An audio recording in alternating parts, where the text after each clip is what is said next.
Halo guys, ketemu lagi bersama Hadi di Unbox Edik. So, kali ini gue mau nge-review si Realme GT Master Edition. Buat kalian yang merasa bahwa handphone 5 jutaan itu mesti punya prosesor yang kencang, gue mau bilang dari awal kalau handphone ini akan di luar ekspektasi kalian. Karena menurut gue handphone ini nggak mau menunjukkan atau menonjolkan salah satu aspek doang, tetapi dia mau membuat semua aspek yang ada di handphone ini menjadi balance. So, mari kita bahas beberapa aspek yang ada di handphone ini yang menurut gua ingin ditonjolkan oleh si Realme GT Master Edition ini. Yang pertama adalah desainnya. Menurut gua sebagian besar orang yang tertarik beli handphone ini pasti karena melihat desainnya yang keren ya. Dan setahu gua belum ada handphone lain yang punya desain secakep ini. Dan terutama karena si Realme GT Master Edition ini adalah di kelas mid-range, bukan di kelas flagship yang harganya 10 juta ke bawah. So, desain ini tuh keren banget menurut gua. Material vegan leather itu enak banget buat dipegang. Jadi kalau kalian pakai handphone ini tuh berasa males banget buat dipakein casing ya. Enakan naked kayak begini. Karena memang materialnya seasik itu. By the way, dengan material vegan leather, backdoor kalian pun jadi bebas dengan fingerprint. Cuma gue masih belum tahu ya untuk pemakaian jangka panjang 2-3 tahun ke depan, apakah bahannya akan tetap awet. Aspek yang kedua adalah di layarnya.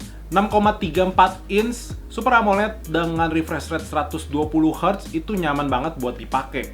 Buat scroll-scroll medsos enak, buat nonton film enak, buat main game juga nyaman banget.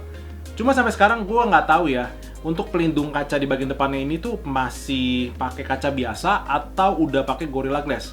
Karena gue udah coba-coba nyari tapi belum ketemu infonya. Jadi buat kalian yang tahu, kalian boleh drop komen aja di bawah. Aspek yang ketiga menurut gue adalah di prosesornya.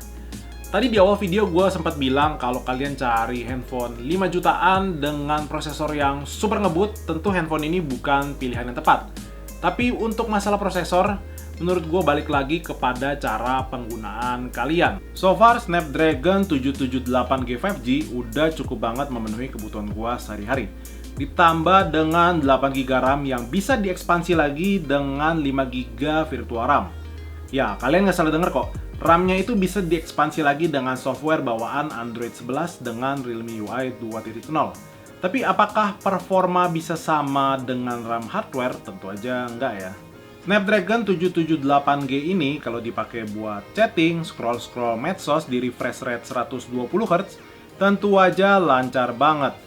Dipakai main game enteng macam ML juga lancar. Tapi untuk ML belum bisa di settingan ultra. Mungkin karena ini prosesor baru ya, jadi tinggal tunggu aja updatean dari CML-nya. Buat main PUBG M bisa dapat settingan smooth extreme sampai HDR ultra. Buat main Genshin Impact, settingan low 60fps masih lumayan lancar dengan rata-rata FPS ada di 40 sampai 50-an. Aspek yang keempat adalah di baterainya. Menurut gua, kalau ngomongin masalah baterai sebenarnya itu bukan hal yang positif di handphone ini. Karena handphone ini cuma punya baterai 4300 mAh. Dimana menurut gue di tahun 2021 ini baterai segitu tuh lumayan kecil ya dibandingkan dengan handphone-handphone lain yang punya baterai 4500 ke atas sampai 5000. Bahkan ada yang 6000 sampai 7000.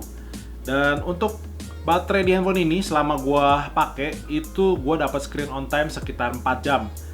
Dimana kalau kalian pakai lebih intensif lagi, pasti ini nggak akan cukup buat nemenin kalian aktivitas seharian. Untungnya HP ini dibekali dengan charger daya gede yaitu 65 watt.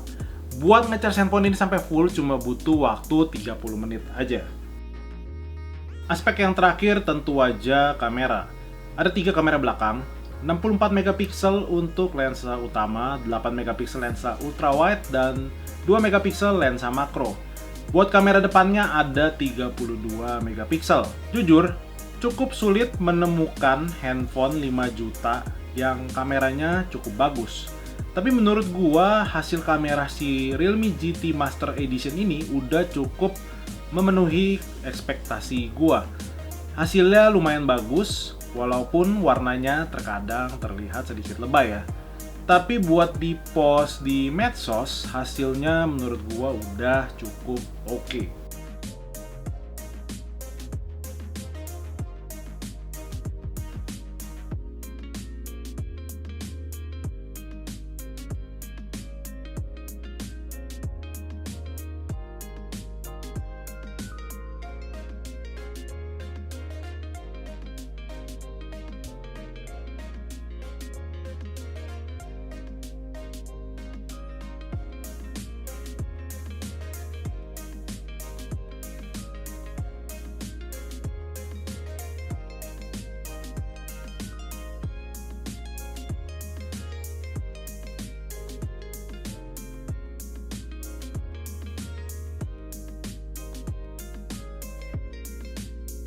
Oke, ini contoh perekaman dari kamera belakang Realme GT Master Edition. Dia mentok di 4K 30 fps, belum punya OIS. Kalau mau 60 fps, bisanya di Full HD aja ya. Gimana guys? Kalau dirasa kurang stabil, dia punya fitur yang namanya Ultra Steady. Tapi kalau diaktifin, Ultra Steady cuma bisa di Full HD 60 fps ya. Jadi dia ngelock di sana untuk fitur Ultra Steady-nya.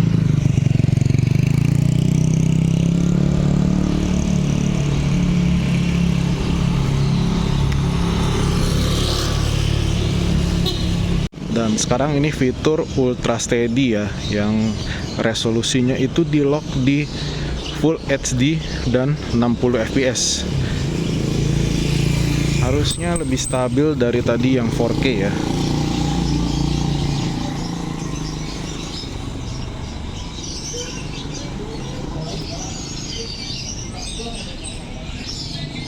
Dan ini kamera depannya mentok di Full HD 30 fps juga.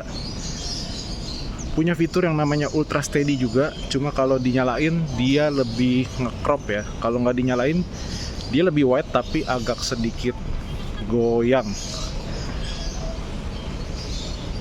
Kalau ini mode Ultra Steady-nya di kamera depan, harusnya sih jadi lebih stabil tapi agak nge-crop ya.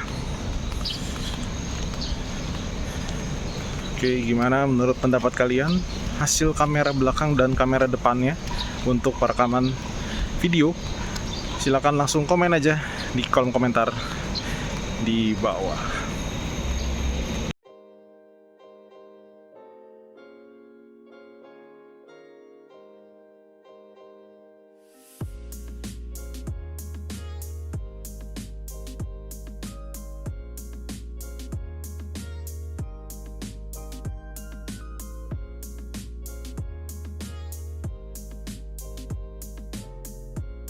Kesimpulannya, Realme GT Master Edition ini cocok buat kalian yang kalau nyari handphone itu nggak cuma nyari satu aspek doang yang bagus, tetapi lebih ke balance ke berbagai aspek. Desainnya bagus, prosesornya bagus, layarnya bagus, chargernya cepet, kameranya juga bagus. Udah ada NFC dan juga user experience dari Realme UI ini menurut gua cukup memuaskan. Walaupun ada satu kekurangan yang cukup berasa, yaitu speakernya yang belum stereo. Tapi buat kalian yang nyari handphone 5 juta paling ngebut, tentu aja handphone ini nggak cocok buat kalian. Oke, kira-kira segitu dulu aja untuk review dari Realme GT Master Edition ini. Jangan lupa kalau kalian punya pertanyaan, langsung drop komen aja di bawah. Seperti biasa, kalau kalian suka dengan video ini, silahkan di like, di share, dan juga di subscribe. Dan kita ketemu lagi di video selanjutnya. Bye guys!